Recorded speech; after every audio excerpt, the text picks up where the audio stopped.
네, 5월 9일 장윤선의 취재편의점 시작하겠습니다.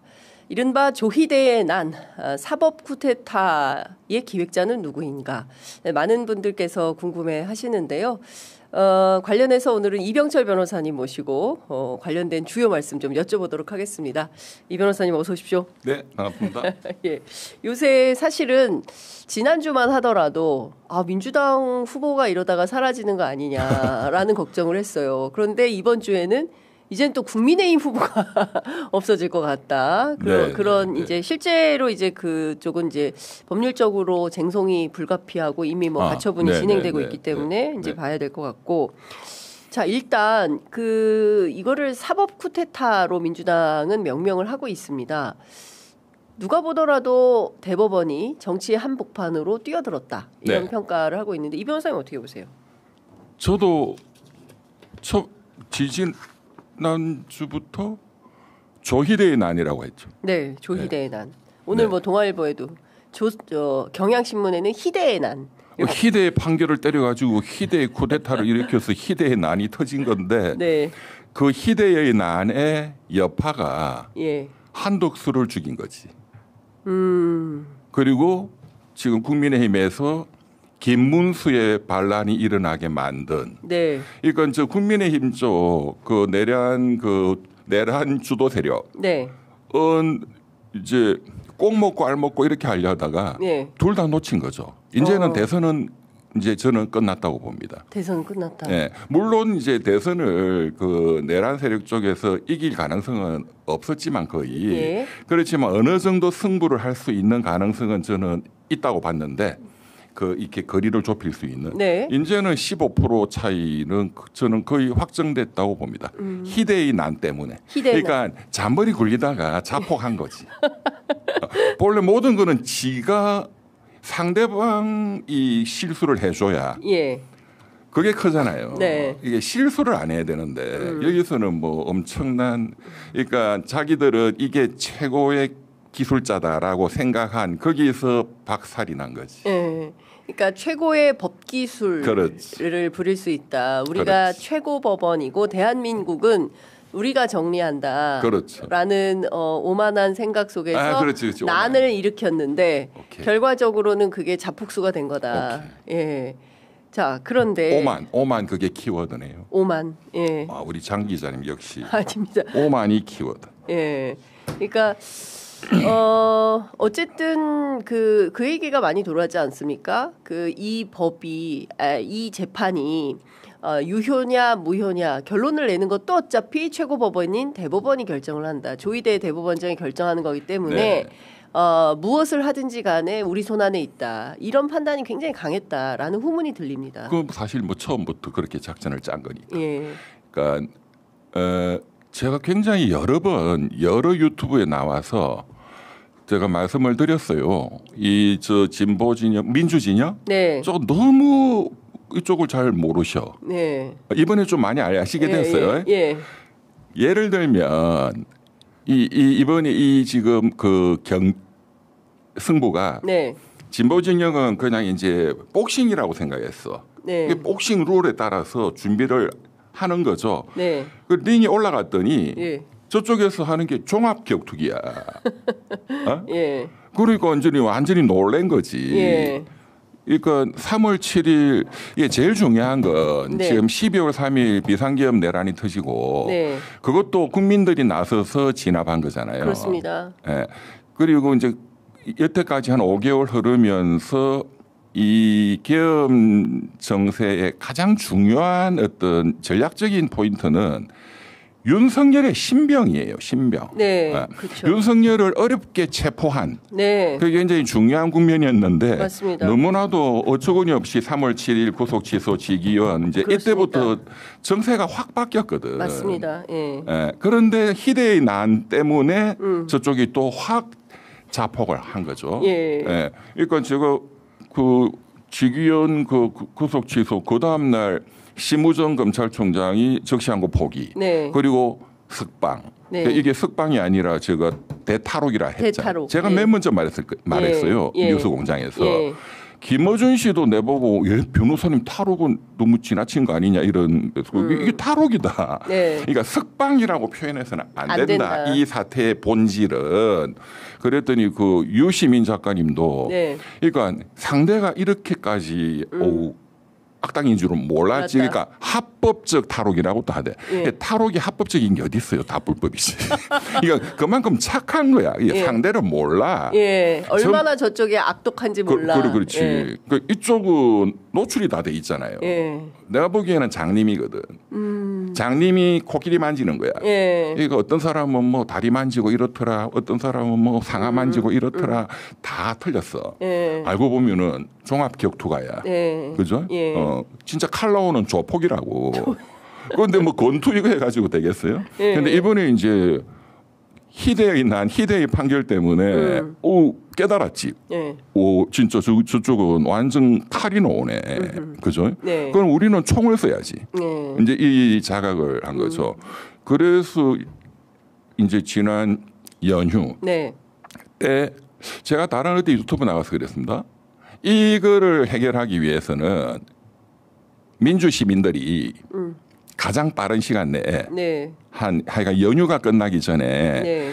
조이대 저 탄핵시켜라 또 형사 7부 네. 날려라 그 서명운동 네. 이 100만 명을 빨리 돌파해야 된다. 네. 그러면 판사들이 벌벌 떨 거다. 네. 근데 그게 이틀 만에 돌파했죠. 거기서 저는 승부가 끝났다고 봅니다. 고등법원 이재권 재판장이나 네. 또 뭐 조희대나 네. 또 그 뒤에서 또 모든 거를 작전 짜는 그 핵심 세력이나 그거를 보고 이거는 이제 더 이상 끌고 가면 안 되고 네. 그리고 그 사람들이 생각했던 것보다 네. 이렇게 생각했을 거예요. 분명히 대법원이 때리면 네. 하루 이틀 시끄럽다가 그냥 넘어간다. 네. 그런데 이게 너무너무 커졌잖아요. 그렇죠. 연휴 네. 동안. 네. 그러니까 이렇게 커질 줄은 생각을 못했을 거예요. 그런데 이제 하루 이틀에서 넘어가면 이제 이 국민의힘 내부에서 김문수도 약속대로 막 단일화 네. 빨리 하고 한덕수로 결정하고 이재명, 한덕수 1대1 구도 이제 이 국면으로 빨리 전환한다 이렇게 생각했는데 네. 다 발목이 잡힌 거지. 그렇죠. 예, 네. 그 희대 때문에. 네. 예.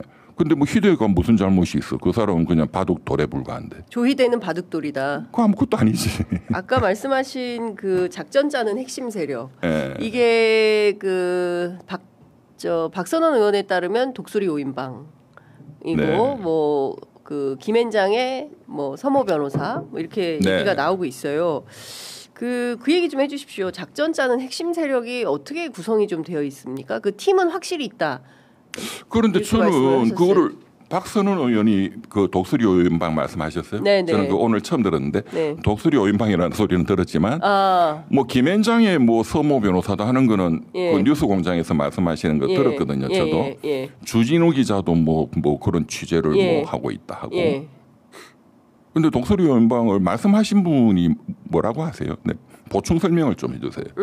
아니 그 독수리 5인방 어제 저한테도 이제 전화로 말씀하신 대로 팀은 확실히 있다라는 뭐 친한 친구들 그런 거겠죠. 예, 이제 팀은 확실히 있다. 그러니까 서울대 7과학번, 네. 서울법대 7과학번 친한 윤석열이하고 친한 5명 예. 이런 의미네요. 그런 거 의미예요. 예. 오케이. 네. 예. 그래서 이 5인방이 있다라는 게 이제 그 누구지? 박선원 의원이 제보받은 내용이고 그 얘기를 의총에서 하셨다는 거예요. 근데 비슷한 맥락의 제보를 정청래 법사위원장도 받고 한민수 민주당 대변인 국회의원이죠. 이제 이런 분들이 받았다는 것이고 네. 중요한 것은 이 팀이 진짜 있는 거냐. 그러니까 그 사람들이 무슨 작전 짜고 뭘 하는 유능한 사람이냐 이게 중요하잖아. 뭐 그것도 있고 실제 하는가도 중요한 거죠. 지금 그 작전 짜는 핵심 세력. 저는 그 5명은 조이대는 바둑돌이다. 뭐 친한 사람들이 있겠지. 10명인지 모르겠지만 뭐 누구나 우리 대학 학교 다닐 때 우리 뭐 매딘방이다 그런 게 있잖아요. 예. 뭐 그 정도 수준인지 예. 근데 저는 그거는 잘 모르고 3인방은 확실히 알아요. 3인방. 이거는 진짜 친해. 예. 윤석열이 예. 김앤장의 예. 서석호 변호사님. 서석호 변호사. 예. 그다음에 이제 그 옛날에 유명했던 검사장 그 서부지검장하고 아마 그만두셨죠. 남기춘. 특수부로 정말로 날렸죠. 그리고 굉장히 좀 청렴결백하고 예. 굉장히 유명한 분입니다. 우리는 김기춘은 알지만 남기춘은 김기춘은 그 한참 위에 위에 할아버지고 그건 완전히 진짜 그 박정희 때부터 그렇습니다. 해먹었던 사람이고 남기춘은 그 뭐 소위 검객이다. 검객. 그러니까 특수부로 굉장히 유명했던 분이에요. 그런데 굉장히 그 외압이나 이런데 굴하지 않는 좀 강직한 검사로 많이 유명했죠. 그런데 그렇게 높은 데까지는 못 올라가고 제 기억에 서부지검장 하고 그만두시고 그냥 뭐 개인 변호사 하시는 걸로 알고 있거든요. 그 남기춘, 서석호, 윤석열 세 분이 진짜로 가까운 서울법대 7공학번 3인방이라면 3인방이에요. 그건 제가 뭐 직접 다 이렇게 들었으니까. 그제도 그 서석호 변호사님하고 술자리 길게 하셨다면서요. 뭐 하여간 뭐 친해요. 그리고 이번에 그 다음 주 수요일인데요. 국회 법사위의 청문회 나오시겠다 하더만.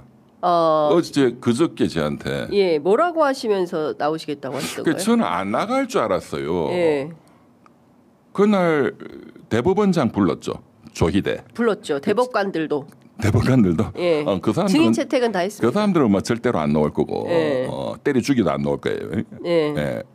그런데 나는 그 서석호 변호사님도 당연히 안 나갈 줄 알았거든. 그랬더니 의외로 나가겠다 그러시더라고. 그 나가서 괜히 탈탈 털리면 뭐 좋을 게 뭐가 있냐. 근데 형 그렇게 배짱이 세? 왜 나가? 아니 내가 그냥 나가서 이제는 해명을 해야지. 회사에서도 너무 이것 때문에 시끄럽고. 그 어제 뉴스토마토 단독 보도에 따르면 서석호 변호사가 김앤장에서 그만두었다. 그거는 뭐 전화해서 안 물어봤어요. 괜히 뭐 안 봐도 뻔한 건데. 뭐 그거는 맞겠죠 뭐. 그렇죠. 사표 낸 거는. 나중에 다시 들어가면 되지 뭐. 그렇죠. 뭐 그거에 뭐 조용해지면 다시 들어가면 되죠. 그래서 하여간 본인은 이게 하여간 너무 커져가지고 본인 휴대폰으로도 막 욕하는 문자가 날라온대요. 그 휴대폰이 또 어떻게 다 이렇게 커진 모양이지 뭐. 저한테는 그런 거 안 오던데. 근데 중요한 것은 실제로 이 3인방이 그냥 모여서 술 먹고 친구 사이에 놀고 이런 거냐 아니면 국사를 논의하는 팀이었냐 이게 중요한 거 아니겠습니까? 그렇죠. 근데 일단 서석호 변호사님은 정말로 너무너무 친한 친구로서 윤석열이의 지금 이 비상계엄 그리고 현재 어쨌든 사형 무기에 처해질 피고인이잖아요. 또 앞으로 더 많은 범죄 혐의들이 또 붙겠죠. 거기에 대해서 너무 참 친구로서 가슴 아프다. 왜 이런 일을 벌였을까. 그런데 자기는 그 배후 세력이고 이런 거는 일단 아니라고 저한테 얘기를 했고 그런 내용을 국회 가서 자기가 정확히 말을 하겠다. 일단 본인이 그렇게 얘기를 저한테 했기 때문에 그래서 제가 그 다른 어느 유튜브가 전화 인터뷰 요청하길래 그렇게 전달을 했어요. 그건 내 의견이 아니고 그분이 그런 걸 좀 보고 좀 대신 전달해 달라고 본인이 직접 육성으로 이제 하는 거는 다음 주 국회에 가서 직접 하겠다. 그래서 일단은 그분의 이제 주장이고 그걸 해석하고 취재하는 거는 언론의 또 별도의 몫이겠죠. 그걸 믿을 필요는 없는 거고. 그러니까 본인의 주장을 믿을 필요는 없다. 뭐 당연히 그런 거 아니에요? 그렇죠. 언론은 또 안 믿는 게 기본이잖아요. 그렇죠. 뭐 일단은 그런데 의심부터 그 세력이 있는 거는 100% 확실하거든. 100% 확실하다. 그 세력이 있다. 그러니까 이게 어떤 증거를 가지고 100% 그러니까 있다 이렇게 말씀하십니까? 지금 이게 법을 가지고 지금 제가 말씀드렸지만 윤석열 체포까지는 정상적으로 흘러갔어요. 좀 시간이 걸렸지만 그 비상계엄 이게 또 해제가 되고 윤석열이가 또 체포되고 이까지는 우리 그 민주진영 분들 얘기하는 항상 하는 뭐 헌법과 법률대로 이렇게 흘러간 거예요. 석방 때부터 이제 3월 7일 구속 취소 그러니까 그렇죠. 지귀현 판사가 자기 혼자 판단해서 이런 결정을 했을 리 만무하다. 저는 불가능하다고 보죠. 그거는 말도 안 되는 소리죠. 그럼 지귀현 뒤에 누가 있는 겁니까? 그러니까 이제 제 얘기가 그때부터 이미 이제 작전 계획이 다 선 거지. 왜냐하면 판사들이 얼마나 겁이 많은데 그리고 범생이들이잖아요. 공부 1등하고 그 사람들이 무슨 이런 짓을 어떻게 쿠데타를 해? 절대로 불가능한 거야. 군인이 아니잖아. 군인은 땡크 몰고 나오지만 법이고 뭐고 뭐 다 뭉개지만 판사들은 그런 짓 못해요. 감히 그런 걸 못하는. 꿈도 못 꿔. 거기에 합당한 뭔가가 지시가 있고 또 거기에 합당한 채찍과 당근을 주기 때문에 그런 일을 하는 거고 이게 지금 71년 만에 있을 수 없는 일들이 지금 몇 번째예요. 그렇습니다. 뭐 셀 수도 없이 벌어져 왔잖아요. 최근 희대의 난까지. 네. 그러니까 아니 한 놈이 또라이는 있을 수 있어요. 그런데 어떻게 심우정이도 또라이고 또 뭐 헌법재판소 5대 3도 또라이고 뭐 이 지금 대법관들 10명도 또라이고 그럴 수는 없거든요. 그렇죠. 대단히 조직적이다. 그렇죠. 그러면 이 조직의 배후에 누가 있는 거냐?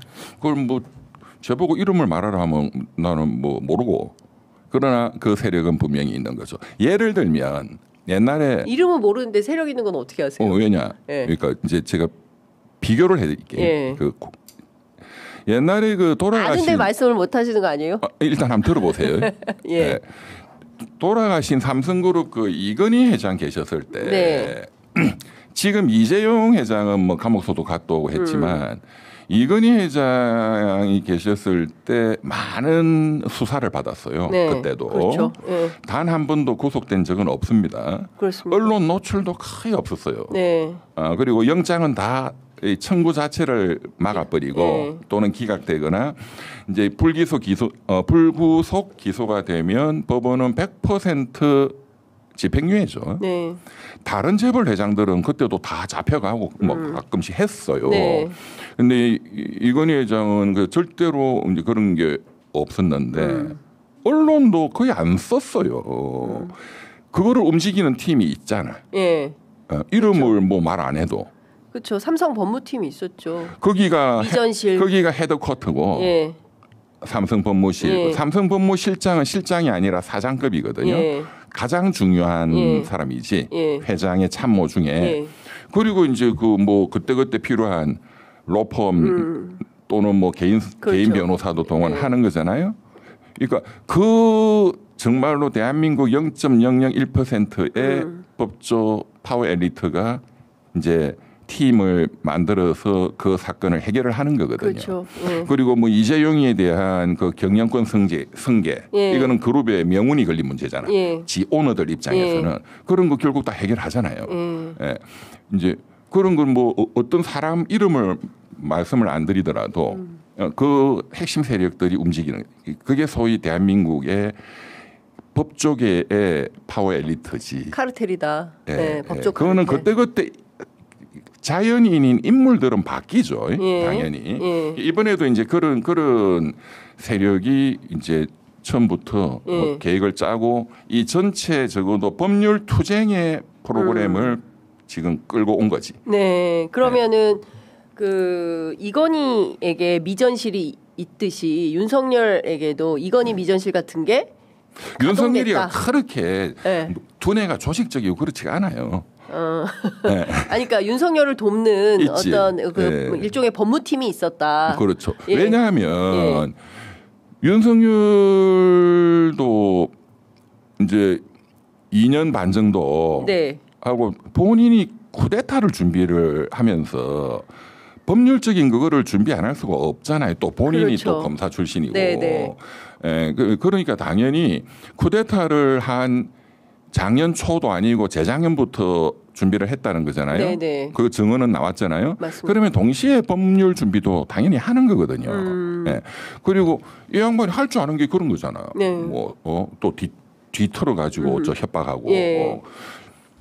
그리고 이제 제가 보기에는 이제 2년 6개월 대통령을 하면서 이제 그런 걸 다 계산해서 또 그런 법조 엘리트 그룹한테는 또 많은 특혜를 주는 거예요. 예. 주고받는 거니까. 절대로 여기는 공짜가 비즈니스다. 없어요. 예. 다 주고받는 거예요. 공짜가 없다. 예. 예. 그래서 또 그런 팀이 만들어지는 거죠. 예. 그리고 오다를 받는 뭐 판사든 검사든 검찰총장이든 뭐 대법관이든 네. 그 사람들도 공짜는 아니지. 예. 이거를 하면 예. 너한테 이런 안 하면 채찍, 하면 당근이 있는 거죠. 네. 그런데 엄청난 걸 주지.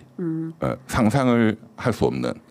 진보 쪽에서 생각하는 예를 들어서 돈이다 하면 네. 거기 곱하기 네. 0을 최소한 하나 내지 두 개를 더 붙이면 돼. 네. 그러니까 그냥 말로 하는 게 아니고 네. 실물로 네. 돈이 오가고 그러니까 권력이 오가고 이제 채찍과 당근이죠. 네. 당근 안 통하면 채찍이지. 예. 그거는 캐비넷이죠. 예. 그리고 윤석열이가 뭐 검찰총장 할 때 뭐 판사도 이런 거 다 사찰도 다 해놨잖아요. 우리법 연구 이런 거는 기본이고. 네. 그러니까 어쨌든 이게 법조 카르텔이 핵심인 것 같아요. 그러니까 이를테면은 그 양승태 대법원장 시절에 판사 사찰하고 그리고 그거를 기록이 그 대검으로 가 있을 것이고 대검에서는 그 기록을 가지고 적당히 이용을 했을 것이고. 그리고 정치 검찰들이 예, 그리고 이제 이게 결국에는 본인들의 승진과 뭐 이런 게 다 연동이 되니까 이재권 그 서울고법 형사 7부장 같은 경우에도 대법관이 꿈이었다는 거잖아요. 그러니까 당연히 그렇죠. 조이대 줄을 잡으면 이번에 대법관 될 수 있다 이런 판단 속에서 말도 안 되는 그 선거운동 복판에 15일날 재판기일 잡은 거 아니냐. 맞습니다. 이게 이제 김승원 의원의 판사 그 출신. 말씀은 합리적 추측이죠. 네. 그 서울고등법원 부장판사는 대법관 후보들이거든요. 네. 근데 그 중에서도 이재권. 그분은 또 그 중에서도 상당히 선두그룹이라고 하던데. 탑이었다고 그러더라고요. 네. 23기 중에. 그러니까 뭐 아예 그 정도 안 되면 대법관은 포기하는 거지만 네. 이제 그 그룹군으로 올라가면 네. 대법관 되고 안 되고가 나라도 팔아먹을 걸. 그 정도로 중요합니다. 그 사람들한테. 나는 뭐 대법관 관심도 대법관 없지만. 대법관 되려고 나라도 팔아먹으면. 그 정도로 중요해요. 친일파네. 아니, 검사들한테는 네. 검사장 되는 게 중요하고. 네. 네. 아, 제가 예전에 변호사님 그 얘기를 들었어요. 김앤장 변호사들. 그러니까 이거는 무슨 폄훼하려고 하는 게 아니라 인용하는 겁니다. 김앤장 변호사들이 자기들의 이익을 위해서라면 나라도 팔아먹는다. 또 그렇게 의심받는 빅딜들이 네. 있었잖아요. 그렇죠. 저 일본하고 소송하는 데서 많이 있었지 않습니까? 강제노동 관련해서. 뭐 론스타도 있었고. 론스타도 있었고. 의심된다 했어요. 그렇죠. 의심. 네. 김앤장에서 법률 문제가 될 수 있다고 내보고 조금 얘기를 하더라고. 최근에 이 김앤장이 거명되는 사태가. 이 변호사님을 상대로? 아니 내가 아니고 이제 유튜버들. 유튜버들 그거 다 고소하겠다. 아니 그런 뜻이 아니라 이제 그 사람들은 말을 항상 점잖게 합니다. 뭐라고 해요? 이 변호사님 너무 걱정된다. 그래서 유튜브 나가서 하신 말씀들이. 아니 내보고 하는 말이 아니라 유튜버들이 그렇게 정폭시켜가지고 김앤장이 배우다 또 서모 변호사가 배우다 이렇게 이제 낙인 찍는 거는 너무 걱정스럽습니다. 변호사님이 좀 그 서 변호사님 그런 뭐 해명 그거를 조금 대신 전달 좀 해주십시오. 그래서 제가 전달한 거고. 그래서 취재 편의점 나오셨구나. 아니 나오라 해서 나왔잖아. 내가 뭐 전화한 게 아니잖아요. 예. 아니 그러니까 어쨌든 지금 왜냐하면 이 사법 쿠데타의 기획이라는 게 누구 한 사람 그 머릿속은 아닐 것이고 그렇다면 분명히 팀이 있을 것이라는 의심 속에서 이제 취재를 하다가 이 대통령실도 포함된 당연히 대통령실도 포함된? 아니, 당연히 그렇겠죠. 뭐. 그러니까 딱 이번 그게 아니고 계속 말씀드리지만 작년 재작년부터 이제 이 세력들이 이제 구성이 돼서 비상계엄도 준비를 했을 것이고 비상계엄이 뭐 성공하면 또는 실패하면 법률적으로 어떻게 방어해 나간다. 이제 하는 거는 다 이제 돼 있었던 거죠. 또 아마도 이제 여러 그런 큰 그림 하에서 뭐 민정수석 그거 없앴다가 또 새로 만들었잖아요. 뭐 작년인가 언젠가. 그러면 이렇게 볼 수 있을 것 같아요. 대통령실에는 정진석 비서실장, 김주현 민정수석, 법조 라인은 정진석이는 뭐 법조는 아니고 법조는 뭐 아니지만 그 사람은 뭐 아무것도 아닌 사람이에요. 그래도 비서실장이니까. 뭐 비서실장이 그리고 그분은 정치인이잖아요. 그렇죠. 그러니까 정치 쪽에 뭔가 역할은 하겠죠. 핵심은 그럼 누구라고 봅니까? 대통령실은? 대통령실은 민정수석이지 뭐. 예, 김주현 수석. 예, 그건 당연한 거지. 예, 그러면 대통령실의 그 수석, 그다음에 행정부에는 법무부 장관 박성재. 그렇죠. 이번에 이렇게 딱 이렇게 4인방? 안가에서 모인 그 사람들이죠. 법제처장 이완규. 이완규 또 이제 헌법재판소 알바기 해가지고 또 그것도 나중에 또 이용하려고 한 거지. 그렇죠. 헌재. 그렇죠. 헌재도 딱 알바가 나가지고 헌재에서 또 뒤집게 하려고 한 거지. 헌재에서 파면 결정 내렸잖아요. 그것도 나중에 뭔가 재심으로 뒤집으려고 또 했을 거예요. 네. 제가 그것도 맨 처음부터 얘기했어.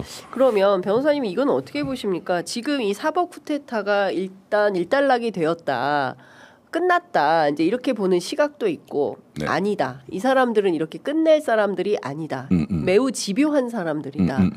예. 네. 지금은 일단 국민들의 저항으로 이재명 후보의 재판 기일은 6월로 연기를 하긴 했지만 이게 끝이 아니다. 네네. 연장전은 계속될 거다. 이렇게 두 가지 시각이 있습니다. 어떻게 보십니까? 둘 다 맞는 걸 두 번째 게 더 맞네요. 두 번째 게? 일단 이제 6.3 대선 전에 이재명 후보의 사법 리스크는 제거가 된 거예요. 그 전에 이제 뭐 할 수 없습니다. 이제 또 뭐 6월 3일 전에 껄떡거리는 건 불가능해. 근데 지금 그 위중교사 사건에 대한 재판기일 연기는 안 되고 있어요. 아직 안 하고. 그래봤자. 뭐 재판 길 잡더라도 안 가면 되고 그거는 뭐 재판이 거의 끝나가나요? 어떻게 되나? 나 잘 모르겠네. 이미 이제 이거는 이제 결심 공판이 6월 3일이에요. 투표 날. 그거는 이전에 정한 거라고 하더만요. 그거는 당연히 연기해야 되는 거예요. 공휴일인데 뭐 공휴일은 나와서 재판을 해요. 안 돼. 그리고 대통령 선거 때 그거 하면 미친 놈이지 그거는. 그거는 진짜 국민들한테 돌 맞아야 돼. 그거는 돈을 맞아도 싸. 근데 그 정도 또라이는 없다니까. 그 정도 배짱 있는 판사는 없습니다. 일단 대한민국 국민들이 판검사에 대해서 또 잘 모르셔요. 아무것도 아닌 공무원이야. 그냥 법원 공무원, 법무부 소속 공무원, 국민들 세금을 좀 많이 뜯어가는 그 별것도 아닌 놈들이에요. 그런데 이제 주어진 권한이 좀 세잖아. 또 이런 또 사법 절차에서는. 그러니까 이제 그리고 이 사람들 이렇게 간이 붙도록 만든 것도 국민들입니다. 우리 어릴 때부터 공부 잘하면 판검사 되라. 뭐 판검사가 무슨 하늘처럼 떠받들었어. 지금은 그런 대접받을 후진국 때는 그렇지만 지금 선진국인데 나는 장윤선 기자님이 훨씬 힘이 세 보이는데. 아니 무슨 제가 힘이 셉니까? 그래서 판검사라는 사람들은 전쟁 나면 맨 먼저 도망가는 집 사람들이에요. 그래 보면 돼. 저기서 힘약한 서민이 누구 나쁜 놈한테 괴롭힘을 당한다. 그거 도망가는 사람들이야. 판검사. 그래 보면 됩니다. 그러니까 뭐 그렇게 배짱 있게 6월 3일 날 대통령 선거인데 재판을 하겠다. 하면은 너무 좋지. 박수 쳐. 이후의 과정은 어떤 방식으로 이후에 계속 개길 가능성은 있죠. 또. 어떤 방식의 사법 쿠데타가 그러니까 이번에 제가 참 이 말씀 좀 드리고 싶은데 그 희대의 참 판결 떨어지기 전에 조희대가 이번에 뭐 판결문 읽을 때 헌법 84조 그거를 연구를 많이 시켰다. 그 불소추 특권. 그런데 이제 결론은 이재명 후보가 만약에 대통령이 당선되면 이제 우리가 연구해 봤더니 당선된 대통령 너 재판은 계속 와야 돼. 그리고 선거법은 100만 원 이상. 선거법 아닌 거는 집행유예 때리면 넌 끝이야. 다시 재선거 해야 돼. 근데 그거는 당의 선거가 아니기 때문에 이건 불가한 거잖아요. 아니 근데 지금 계속 여태까지 시나리오는 저놈들을 어떻게 믿냐. 법대로 하면 이게 맞는데 또 이 반대 견해도 있기는 있거든요. 그렇게 한다 하면은 이제 이런 근데 이제 제 생각은 그거를 재판 연구관들한테 조희대 대법원장이 연구를 많이 시켰다는 언론 보도가 많이 나왔잖아요. 근데 이제 이번에는 그 얘기는 안 했거든. 그거는 아껴뒀다가 써먹으려고 이제 이재명 후보가 대통령이 되는 경우를 또 준비를 해야 되니까. 그런데 그것도 끝났어 이제. 그것도 끝났어. 끝났다. 네. 그거는 뭐 해결책이 지금 나와 있잖아요. 저도 말씀을 드렸지만 대통령 당선되는 순간 그 다음 날 그 전에 국회에서 준비해놨다가 법안을 개정안을 통과시켜 버리면 돼. 네. 근데 하여간 지금 그 사법 쿠데타와 관련해서 이 모종의 기획 집단이 있다 100% 이런 말씀을 하셨고 관련해서는 이제 그냥 단순히 뭐 아무개 뭐 이게 아니라 몇 명인지는 모르겠지만 그 집단이 있고 이것은 대통령실부터 내각 그리고 그 법조 일반 법조 내부 그리고 그 핵심 3인방은 윤석열의 친구들 이렇게 봐야 된다. 그렇죠. 그거는 수사해야 된다고 정권이 바뀌면 우선 당연히 수사 대상자는 그 안가에 갔던 사람, 그 사람들 휴대폰도 바꾸고 했잖아요. 그렇죠. 그 사람들은 당연히 수사를 해야죠. 맞습니다. 그 수사를 하고 휴대폰을 털어보면 나오겠지. 예. 조희대 대법원장 휴대폰만 압수해도 전화 통화 분명히 핸드폰으로 했을 거다. 예. 왜냐하면 자기는 대법원장이기 때문에 감히 나를 수사하지 못할 것이다. 예, 이런 생각 속에서 네, 그렇죠. 예, 그랬을 가능성이 높다라고 하는데 증거인멸 하실까요? 또 그 정도 배짱도 없어요.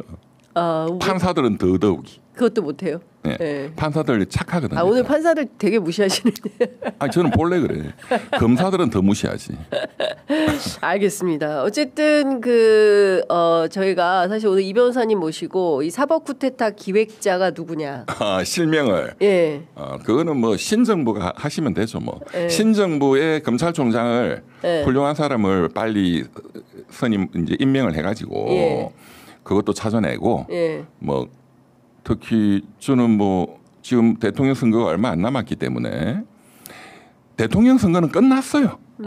제가 보기에는 15% 차이로 승리할 겁니다. 4,500만 표. 네. 역대 최고로 큰 표차가 벌어진 게 이명박 당선 때였거든요. 그때 550만 표였는데 지난 그 3년 전에는 윤석열이가 0.73% 1%가 안 됐죠. 그게 23만 표거든요. 그러니까 1% 기준으로 하면 한 30만 표입니다. 그러니까 300만 표 차이가 나면 10%지. 저는 그 이상이 날 거라고 봅니다. 그거는 이미 픽스가 됐다. 이제 표심의 변동은 저는 거의 없을 거라고 봅니다. 이제 스스로 저가 다 자폭했어. 다 날렸어.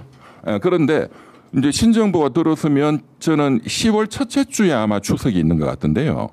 그 추석 밥상에 국민들한테 검찰을 이제 소멸시켰다. 검사라는 직업을 없앴다 하는 거를 이제 실행됐다 하는 걸 올려야 되고 이번에 이제 드러났듯이 법원 개혁 또 하여간 뭐 대법관을 늘린다든가 늘리는 것도 중요하겠지만 헌법재판소처럼 내용의 다양성을 기해야지 똑같은 놈들 노리면은 더 골 때리지. 그렇지 않습니까? 그 뭐 재판에 대한 헌법재판소, 헌법소원 이런 것도 잘 다듬어서 그리고 이제 저는 이제부터는 뭐 좀 걱정되는 게 신정부가 잘해야지 쭉 가는 거잖아요. 사실 대통령 선거는 제가 이렇게 앞산이라고 본다면 5년간의 국가 경영은 저 뒤에 있는 산맥이거든. 대통령 선거에서 죽는 경우는 잘 없어요. 그런데 그 산맥을 넘다가 죽는 경우는 수도 없이 많았잖아. 신정부를 흔들 수 있겠네요. 그렇지. 그 사법 쿠데타의 배후 세력이. 그것도 그렇고. 그 사법 쿠데타의 배후 세력은 일단 이번 대선은 끝났다라고 보는 거고 신정부가 들어선 다음에 신정부를 어떻게 흔들 것인가. 그렇죠. 그래서 이걸 어떻게 꼬꾸라뜨릴까. 그렇죠. 이거를 지금 기획하고 이미 새로운 있다. 기획을 이미 하고 있겠죠. 이미 새로운 기획을 하고 있을 것이다. 김문수의 또 내란, 내분 이걸로 이제 포기했을 거예요. 아이고.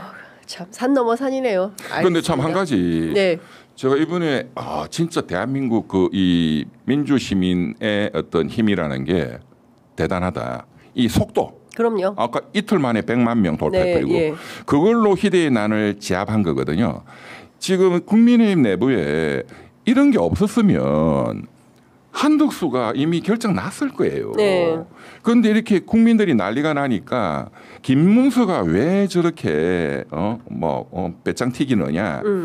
당원들 그 여론조사하면은 한덕수가 거의 더블로 차이가 나잖아요. 그런데 전체로 하면은 거의 비슷비슷하잖아. 이러니까 김문수가 덤비는 거잖아요. 이렇게 만든 게 국민들이잖아. 그렇습니다. 알겠습니다. 시간이 다 돼서 오늘 말씀은 여기까지 들어야 되겠네요. 오늘 말씀 잘 들었습니다. 고맙습니다. 감사합니다.